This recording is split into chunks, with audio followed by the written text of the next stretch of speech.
Hi friends, ಎಲ್ರಿಗೂ ನಮಸ್ಕಾರ. Excel trend ಪಿಕ್ YouTube ಚಾನಲ್ಗೆ ಸ್ವಾಗತ. ನಾನು ನಿಮ್ಮ ಕಾಶಿನಾಥ್. ಫ್ರೆಂಡ್ಸ್, ಇವತ್ತಿನ ವಿಡಿಯೋ ಸ್ಟಾರ್ಟ್ ಮಾಡೋದಕ್ಕೂ ಮೊದಲು ಇವತ್ತು ಮಾರ್ಕೆಟ್ ಬಗ್ಗೆ ಮಾತಾಡೋಣ. ನೋಡಿ, ಇವತ್ತು ಅಂದರೆ 12ನೇ ತಾರೀಕು ಸೆಪ್ಟೆಂಬರು ಮಾರ್ಕೆಟು ಸೆಕೆಂಡ್ ಹಾಫ್ ಅಲ್ಲಿ ಒಂದು ಸುಪ್ರೀಂ ರ್ಯಾಲಿನ ಕೊಟ್ಟು ಲೈಫ್ ಟೈಮ್ ಹೈಯಲ್ಲಿ ಕ್ಲೋಸ್ ಆಗಿದೆ. ಯಾರೆಲ್ಲ ನಿನ್ನೆ ಸೆಕೆಂಡ್ ಹಾಫ್ ಅಲ್ಲಿ ಅಂದರೆ 2 ಗಂಟೆ ಆದಮೇಲೆ ಮಾರ್ಕೆಟ್ ಬಿದ್ದಿದ್ದಾದ್ಮೇಲೆ ಪ್ಯಾನಿಕ್ ಆಗಿದ್ದೀರಾ ಅಥವಾ ಹೆದರ್ಕೊಂಡಿರ್ತೀರಾ, ಅದಕ್ಕೊಂದು ರೀಸನ್ನು ಇತ್ತು. ಯಾಕೆ ಹೆದರ್ಕೊಂಡಿರ್ತೀರಾ ಅಂತಂದ್ರೆ 6ನೇ ತಾರೀಕು ಅಂದ್ರೆ ಶುಕ್ರವಾರ ಮಾರ್ಕೆಟ್ ಬಿದ್ದಾಗ ಯೂಶುವಲಿ ನೀವು ಟಿವಿ ನೋಡಿದ್ರೆ ಅಥವಾ ಸೋಷಿಯಲ್ ಮೀಡಿಯಾದಲ್ಲಿ ಅಥವಾ ಯೂಟ್ಯೂಬ್ ಅಲ್ಲಿ ನೋಡಿದಾಗ ಏನಂತ ಹೇಳ್ತಾರೆ ಅಂತಂದ್ರೆ ಬ್ಲ್ಯಾಕ್ ಫ್ರೈಡೆ. ಸೊ ಅಂದ್ರೆ ಯೂಶುವಲಿ ಮಾರ್ಕೆಟ್ ಫ್ರೈಡೇಸ್ ಬಿದ್ರೆ ಅದು black Friday followed by black Monday ಅಂತ ಹೇಳ್ತಾರೆ. ಮಂಡೇನು ಮಾರ್ಕೆಟ್ ಬೀಳೋ ಚಾನ್ಸಸ್ ಜಾಸ್ತಿ ಇದೆ ಅಂತ. ಆದ್ರೆ ಮಂಡೇ ಅಂದ್ರೆ 9ನೇ ತಾರೀಕು ಸೆಪ್ಟೆಂಬರು ಮಾರ್ಕೆಟ್ ಬೀಳಲಿಲ್ಲ. ಯಾರೆಲ್ಲ ಮಾರ್ಕೆಟ್ ಬೀಳುತ್ತೆ ಅಂತ ಎಕ್ಸ್ಪೆಕ್ಟೇಷನ್ ಮಾಡಿದ್ರೋ ಅವ್ರಿಗೆಲ್ಲ ತುಂಬಾ ನಿರಾಶೆ ಆಯ್ತು. ಆದ್ರೆ ನಿನ್ನೆ ಸೆಕೆಂಡ್ ಹಾಫ್ ಅಲ್ಲಿ ಮಾರ್ಕೆಟ್ ಬಿದ್ದಾಗ ಇವತ್ತು ಅಂದ್ರೆ ಗುರುವಾರ ನಿಫ್ಟಿ ವೀಕ್ಲಿ ಎಕ್ಸ್ಪೈರಿ ಇರುತ್ತೆ. ಸೊ ಹಾಗಾಗಿ ನಿನ್ನೆ ಬಿತ್ತು ಅಂದ್ರೆ ಇವತ್ತು ಬಿದ್ದೇ ಬೀಳುತ್ತೆ ಅನ್ನೋ ಎಕ್ಸ್ಪೆಕ್ಟೇಷನ್ ಅಲ್ಲಿ ತುಂಬಾ ಜನ ಇದ್ರು. 2 ಗಂಟೆವರೆಗೂ ಮಾರ್ಕೆಟ್ ಸ್ವಲ್ಪ ಸೈಡ್ ವೇಸು ಮತ್ತೆ ಅಲ್ಲಲ್ಲೇ ಇತ್ತು. ಆದ್ರೆ ಮಾರ್ಕೆಟ್ ಸುಪ್ರೀಂ ಅನ್ನೋದನ್ನ 2 ಗಂಟೆ ಆದ್ಮೇಲೆ ಮಾರ್ಕೆಟ್ ಇವತ್ತು ಪ್ರೂವ್ ಮಾಡ್ತು. ಯಾಕೆ ಅಂತಂದ್ರೆ ನಿಫ್ಟಿ ಒಂದು ಸುಪ್ರೀಂ ರ್ಯಾಲಿ ಆಯ್ತು. ಎಷ್ಟು 450 ಪಾಯಿಂಟ್ 2 ಗಂಟೆ ಆದ್ಮೇಲೆ ರ್ಯಾಲಿ ಆಯ್ತು. ಯಾರೆಲ್ಲ ಆಪ್ಷನ್ ಸೆಲ್ಲರ್ಸ್ ಇದ್ದೀರಾ ಅವ್ರ ಕತೆ ಏನಾಗಿರುತ್ತೆ ಅಂತ ನಾನು ಇಮ್ಯಾಜಿನ್ ಮಾಡ್ಕೋಬಹುದು.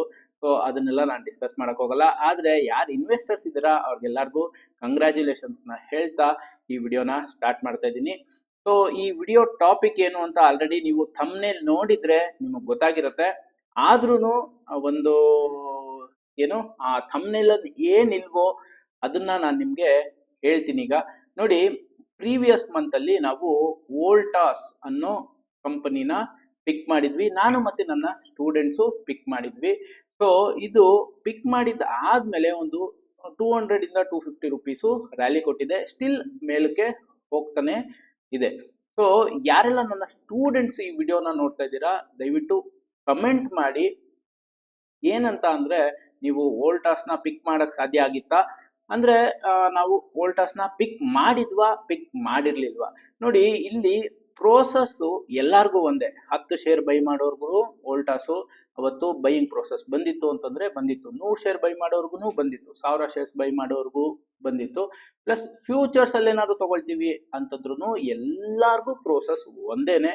ಆದ್ರೆ ಪ್ರೋಸೆಸ್ನ ಕಲಿಬೇಕು ಅಂತಂದ್ರೆ ಸ್ಟಾರ್ಟಿಂಗ್ ಅಲ್ಲಿ ಪ್ರೋಸೆಸ್ ಯಾವುದು ಅಂತ ತಿಳ್ಕೊಬೇಕು. ಸೊ ಹಾಗಾಗಿ ನನ್ನ ಸ್ಟೂಡೆಂಟ್ಸು ದಯವಿಟ್ಟು ಕಮೆಂಟ್ ಮಾಡಿ. ಈ ವಿಡಿಯೋ ಮುಖಾಂತರ ನೀವು ಕಮೆಂಟ್ ಬಾಕ್ಸ್ ಅಲ್ಲಿ ಕಮೆಂಟ್ ಮಾಡಿ. ಏನದು ಅಂತಂದ್ರೆ, ವೋಲ್ಟಾಸ್ನ ನಾವು ಪಿಕ್ ಮಾಡೋದಕ್ಕೆ ಸಾಧ್ಯ ಆಗಿತ್ತಾ, ಪಿಕ್ ಮಾಡಿದ್ವಾ, ಪಿಕ್ ಮಾಡಿರ್ಲಿಲ್ವಾ? ಮತ್ತೆ ಈಗ ವೋಲ್ಟಾಸ್ ಏನೋ ಆಲ್ರೆಡಿ ಪಿಕ್ ಮಾಡಿದ್ವಿ, ಮೇಲೆ ಕೊಟ್ಟೋಯ್ತು. ವೋಲ್ಟಾಸು ಹಳೆ ಕತೆ ಅಂದ್ರೆ ಒಂದ್ ತಿಂಗಳು ಆಗೋಯ್ತು. ಈಗ ಅದೇ ತರ ಪ್ಯಾಟ್ರನ್, ಅದೇ ತರ ಚಾರ್ಟ್ ಪ್ಯಾಟ್ರನ್ ಇನ್ನೊಂದನ್ನ ನಾನು ಫೈಂಡ್ ಔಟ್ ಮಾಡಿದ್ದೀನಿ. ಆ ಚಾರ್ಟು ಯಾವುದು, ಆ ಸ್ಟಾಕ್ ಯಾವುದು ಅಂತ ಈ ವಿಡಿಯೋದಲ್ಲಿ ನಾನು ನಿಮಗೆ ತೋರಿಸೋದಕ್ಕೆ ಇಷ್ಟಪಡ್ತೀನಿ. ಯಾರು ನನ್ನ ಚಾನಲ್ನ ಫಸ್ಟ್ ಟೈಮ್ ವಿಸಿಟ್ ಮಾಡ್ತಾ ಇದ್ದೀರಾ ದಯವಿಟ್ಟು ನನ್ನ ಚಾನಲ್ಗೆ ಸಬ್ಸ್ಕ್ರೈಬ್ ಮಾಡ್ಕೊಳ್ಳಿ. ಮತ್ತೆ ಬೆಲ್ ಬಟನ್ನ ಪ್ರೆಸ್ ಮಾಡೋದು ಮರಿಬೇಡಿ. ಯಾಕೆ ಅಂತಂದ್ರೆ ನೆಕ್ಸ್ಟ್ ಫ್ಯೂಚರಲ್ಲಿ ನಿಮಗೆ ಯಾವುದೇ ವಿಡಿಯೋಸ್ ಬಂದ್ರೂ ಅದು ಅಲರ್ಟ್ ಬರುತ್ತೆ. ಸೊ ಆವಾಗ ನೀವು ನನ್ನ ಕಂಟಿನ್ಯೂ ಫಾಲೋ ಮಾಡೋದಕ್ಕೆ ಹೆಲ್ಪ್ ಆಗುತ್ತೆ. ಸೊ ಹಾಗಾದ್ರೆ ಬನ್ನಿ ಈ ವಿಡಿಯೋನ ಸ್ಟಾರ್ಟ್ ಮಾಡ್ತೀನಿ. ನೋಡಿ, ಇದು ವೋಲ್ಟಾಸ್ನ ಚಾರ್ಟು. ಸೊ ಇಲ್ಲಿ ನಾವು ಪ್ರೀವಿಯಸ್ ಮಂತ್ ಅಂದ್ರೆ ಆಗಸ್ಟ್ ಅಲ್ಲಿ ನಮ್ಮ ಬೈಯಿಂಗ್ ಪ್ರೋಸೆಸ್ ಏನಿತ್ತು ಅದ್ರ ಪ್ರಕಾರ ನಾನು ಮತ್ತೆ ನನ್ನ ಸ್ಟೂಡೆಂಟ್ಸು ಐಡೆಂಟಿಫೈ ಮಾಡಿ ಬೈ ಮಾಡಿದ್ವಿ. ಈ ಐಡೆಂಟಿಫಿಕೇಶನ್ ನನಗೂ ಒಂದೇ ಇರುತ್ತೆ, ನನ್ನ ಹತ್ರ ಕಲ್ತವ್ರಿಗೂ ಸೇಮ್ ಅದೇ ಸ್ಟೆಪ್ಸೇ ಇರುತ್ತೆ, ಅದೇ ಪ್ರೋಸೆಸ್ಸೇ ಇರುತ್ತೆ. ಆದರೆ ಕ್ವಾಂಟಿಟೀಸು ಅವ್ರವ್ರ ಕೆಪಾಸಿಟಿಗೆ ತಕ್ಕಂಗೆ ಅವ್ರವರು ಬೈ ಮಾಡ್ಕೋಬಹುದು. ಸೊ ಅದನ್ನೇ ನಾವು risk management, quantity management plus ಏನ್ ಹೇಳ್ತೀವಿ ಮನಿ ಮ್ಯಾನೇಜ್ಮೆಂಟ್, ಅದನ್ನೆಲ್ಲ ನಮ್ಮ ಕ್ಲಾಸಸ್ ಅಲ್ಲಿ ಹೇಳ್ಕೊಡ್ತೀವಿ. ಅದಾದ್ಮೇಲೆ ನೋಡಿ, ಈಗ ಅರೌಂಡ್ ಇಲ್ಲಿಂದ 2 ಕ್ಯಾಂಡಲ್ ದೊಡ್ಡ ಆಗ್ತಾ ಇದೆ. ಸೊ 1600 650 ಅಲ್ಲಿಂದ ಹೆಚ್ಚು ಕಡಿಮೆ 1850 ಅಂತಂದ್ರೆ 200-250 ರೂಪಾಯಿ ರ್ಯಾಲಿ ಆಗಿದೆ. ಈಗ ವೋಲ್ಟಾಸ್ ಏನೋ ಆಗೋಯ್ತು. ಈಗ ಅಟ್ ಪ್ರೆಸೆಂಟ್ ವೋಲ್ಟಾಸ್ ತರನೇ ಯಾವ್ದಿದೆ ಅಂತಂದ್ರೆ ನೋಡಿ, ಈಗ ಇನ್ನೊಂದು ಚಾರ್ಟು ಇದು ಯಾವ ಸ್ಟಾಕು ಅಂತ ಆ, ನೀವೇ ಕಮೆಂಟ್ ಸೆಕ್ಷನಲ್ಲಿ ಕಮೆಂಟ್ ಮಾಡಬೇಕು. ದಯವಿಟ್ಟು ನನ್ನ ಸ್ಟೂಡೆಂಟ್ಸ್ ಯಾರೂ ಕಮೆಂಟ್ ಮಾಡಬೇಡಿ. ಯಾರು ನನ್ನ ಚಾನಲ್ ಫಾಲೋ ಮಾಡ್ತಾ ಇದ್ದೀರಾ ಅವ್ರು ಮಾತ್ರ ಕಮೆಂಟ್ ಮಾಡಲಿ. ಸೊ ನನ್ನ ಸ್ಟೂಡೆಂಟ್ಸೇ ಫಸ್ಟು ಕಮೆಂಟ್ ಮಾಡಿದ್ರೆ ಅಗೈನ್ ಬೇರೆಯವರು ಕಮೆಂಟ್ ಮಾಡೋದಕ್ಕೆ ಚಾನ್ಸ್ ಸಿಗಲ್ಲ. ಸೊ ನನ್ನ ಸ್ಟೂಡೆಂಟ್ಸು ದಯವಿಟ್ಟು ನಾವು ವೋಲ್ಟಾಸ್ ಪಿಕ್ ಮಾಡಿದ್ವಾ ಇಲ್ವಾ ಅದನ್ನು ಮಾತ್ರ ಕಮೆಂಟ್ ಮಾಡಿ. ಈ ಸ್ಟಾಕ್ ಯಾವುದು ಅಂತ ಕಮೆಂಟ್ ಮಾಡೋದಕ್ಕೆ ಹೋಗಬೇಡಿ. ನೋಡಿ, ಇವಾಗ ಅದೇ ಪ್ಯಾಟ್ರನಲ್ಲಿ ಈ ಸ್ಟಾಕು ಇದೆ. ಇದಕ್ಕೆ ಒಂದು ಕ್ಲೂ ಏನು ಅಂತಂದರೆ FMCG ಸೆಕ್ಟರ್ಗೆ ಸೇರಿದೆ. ಪ್ಲಸ್ ಇದು ಏನು ಬಿಸ್ನೆಸ್ ಮಾಡ್ತಿದೆ ಅದರಲ್ಲಿ ಲೀಡರು. ಸೊ ನೀವು ಈಸಿಯಾಗಿ ತಿಳ್ಕೊಬೇಕು ಅಂತಂದರೆ FMCG ಸೆಕ್ಟರ್ ನಾನು ಆಲ್ರೆಡಿ ಎಕ್ಸೆಲ್ ಶೀಟ್ನ ಕಳಿಸಿದ್ದೀನಿ ನಿಮ್ಗೆಲ್ಲರಿಗೂ. FMCG ಸೆಕ್ಟರಲ್ಲಿ ಅರೌಂಡ್ ಈ ಪ್ರೈಸ್ 686 ರೂಪಾಯಿ, 690 ರೂಪಾಯಿ ಈ ಪ್ರೈಸಲ್ಲಿ ಯಾವ ಸ್ಟಾಕ್ ಇದೆ ಅಂತ ನೋಡಿದ್ರೆ ನಿಮಗೆ ಗೊತ್ತಾಗ್ಬಿಡುತ್ತೆ ಈ ಸ್ಟಾಕು ಯಾವುದು ಅಂತ.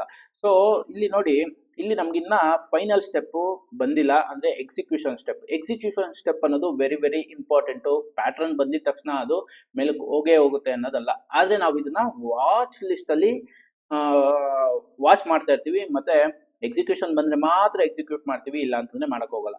ನೋಡಿ, ಇದೇ ಥರ ಇದಕ್ಕೂ ಮೊದಲು ಅರೌಂಡ್ 2021 ಜೂನಲ್ಲಿ ಇಲ್ಲೂ ಇದೇ ಥರ ಪ್ಯಾಟ್ರನ್ ಬಂದಿದೆ. ಆದರೆ ನೀವು ಮಂತ್ಲಿ ಚಾರ್ಟ್ ನೋಡಿದ್ರೆ ನಿಮ್ಗೆ ಏನು ಅನ್ಸುತ್ತೆ ನೋಡಿ, ಇಲ್ಲೂ ಟಾಪಲ್ಲಿ ಬಂದು ಅದಾದ್ಮೇಲೆ ಇಲ್ಲಿ ಹೈ ಬ್ರೇಕ್ ಆಗಿಬಿಟ್ಟಿದೆ, ಅದಾದ್ಮೇಲೆ ಬಿದ್ದೋಯ್ತು, ಸ್ಟಾಪ್ ಲಾಸ್ ಹಿಟ್ ಆಗೋಯ್ತು ಅಂತ ಅನ್ಸುತ್ತೆ. ಯಾಕೆ ಅಂತಂದ್ರೆ ನಿಮಗೆ ಎಕ್ಸಿಕ್ಯೂಷನ್ ಸ್ಟೆಪ್ ಗೊತ್ತಿರಲ್ಲ.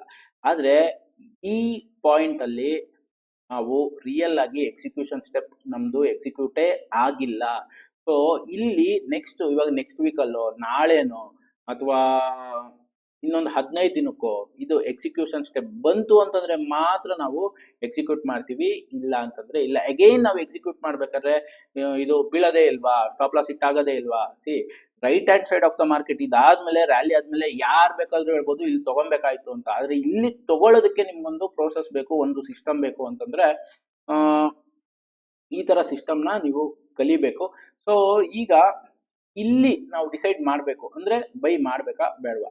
ಸೊ ನೆಕ್ಸ್ಟ್ ವೀಕಲ್ಲಿ ಇದು ಬರ್ಬೋದು, ಅಥವಾ 15 ಡೇಸಲ್ಲಿ ಬರ್ಬೋದು, ಅಥವಾ ಬರ್ದೇನೂ ಇರ್ಬೋದು. ಆದರೆ ನಾವು ಇವಾಗ ಇದನ್ನ ವಾಚ್ ಲಿಸ್ಟಲ್ಲಿ ಇಟ್ಕೊಂಡಿದ್ದೀವಿ.